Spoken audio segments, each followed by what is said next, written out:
వల్ల ఇంకా తీవ్రమైన పరిస్థితులు ఎదురవుతున్నాయి. కాబట్టి వీటన్నింటినీ దృష్టిలో పెట్టుకుని ఈ రోజు ఈ తాగునీటి సమస్య పైన మేము కొన్ని సూచనలు చేయడం జరిగింది. ఎందుకంటే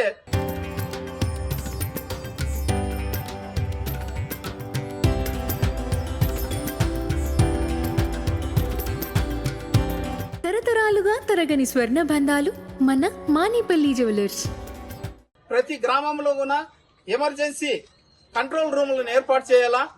అదేవిధంగా సత్యసాయి తాగునీటి పథకాలని, సత్యసాయి శ్రీరామరెడ్డి తాగునీటి పథకాలు, ఎందుకంటే శ్రీరామరెడ్డి తాగునీటి పథకాన్ని ఈ ప్రాంత ప్రజలను దృష్టిలో పెట్టుకుని ఆనాడు డాక్టర్ ఎన్ రఘువీరారెడ్డి గారు అయితేనేమి, ఈ రోజు అనంతపురంలో ఉన్నటువంటి అనంత వెంకటరామరెడ్డి గారు అయితేనేమి ఆ రోజు పాదయాత్ర ద్వారా ఈ నియోజకవర్గాలన్నిటికీ కూడా ఈ నియోజకవర్గ ప్రజలు పడుతున్న బాధలను చూసి ఆ రోజు తాగునీటి పథకాన్ని, శ్రీరామరెడ్డి తాగునీటి పథకాన్ని ఇక్కడ తీసుకొచ్చారు.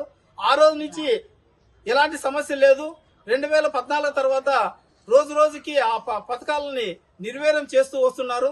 ఎందుకంటే ఆ పథకాల ద్వారానే ఈ రోజు లక్షల మంది ఈ రోజు తాగునీటిని అందుతుంది.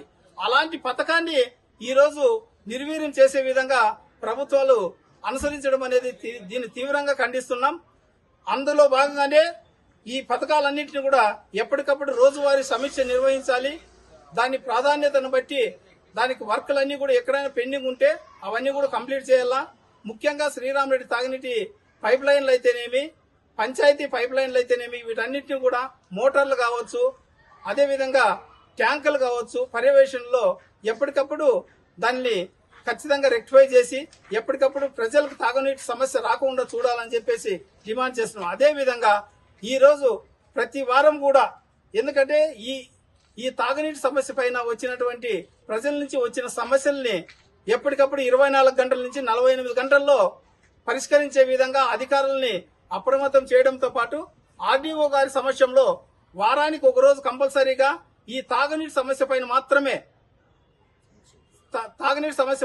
పైన మాత్రమే సమీక్షా సమావేశం నిర్వహించి ఊరినే కంటి తుడుపు చర్యలు కాకుండా ప్రజలకు ఇబ్బంది లేకుండా తాగునీరు అందించాలని చెప్పేసి కాంగ్రెస్ పార్టీ తరఫున డిమాండ్ చేస్తున్నాం.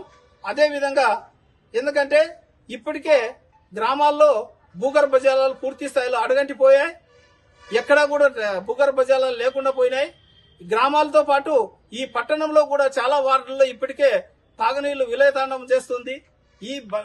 ఇంకా రానున్న పరిస్థితుల్లో ఈ సూపర్ ఎల్నినో మూలంగా ఇంకా రానున్న వచ్చే వారాల్లో ఖచ్చితంగా ఇంకా తీవ్రమయ్యే పరిస్థితి ఉంది. కాబట్టి ఇప్పుడే కాంగ్రెస్ పార్టీ తరఫున మేము మేల్కొల్పండి అనే ఉద్దేశంతో అధికారులందరికీ మేము వినతి పత్రాలు ఇస్తున్నాం.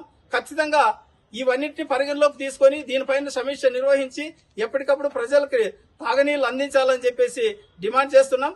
అది తీర్చని రోజు ఖచ్చితంగా మేము కాంగ్రెస్ పార్టీ తరఫున ప్రజల పక్షాన పోరాటాలు చేసైనా కానీ సరే ఈ రోజు ఇక్కడ ప్రజలు ఎదుర్కొంటున్న ఈ నియోజకవర్గ ప్రజలు ఎదుర్కొంటున్న తాగునీటి సమస్యల పరిష్కారం కోసం అహర్నిశలు ప్రజల పక్షాన మేము ఖచ్చితంగా ఉంటామని చెప్పేసి కాంగ్రెస్ పార్టీ తరఫున డిమాండ్ చేస్తున్నాం.